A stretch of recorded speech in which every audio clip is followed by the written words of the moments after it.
முழு ராகியில் தோசை மாவு.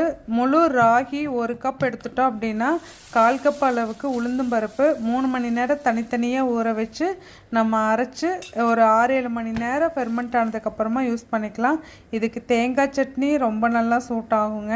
இதை விட பெஸ்ட்டு காம்பினேஷன் பச்சை வெங்காய சட்னி. இதுக்கு உரிச்ச சின்ன வெங்காயம், வரமிளகாய், உப்பு, புளி, அவ்வளோதான், வேறு எதுவுமே சேர்த்தக்கூடாதுங்க. இதை நல்லா நைஸாக அரைச்சிட்டு கடுகு கடலைப்பருப்பு நம்ம நல்லெண்ணெயில் தாளிச்சிட்டு ஸ்டவ்வை ஆஃப் பண்ணிவிட்டு அந்த சூட்லேயே நம்ம இந்த அரைச்சிருக்கிற வெங்காயத்தை போட்டு கலக்கி சர்வ் பண்ணி பாருங்கள். சூப்பராக இருக்கும். இது எல்லா தோசைக்குமே நல்லாயிருக்கும். நம்மளுக்கு இன்சுலின் ஸ்பைக் ஆகிறத குறைக்கிறதுக்கு இந்த பச்சை வெங்காயம் நல்லா ஹெல்ப்ஃபுல்லாக இருக்குங்க.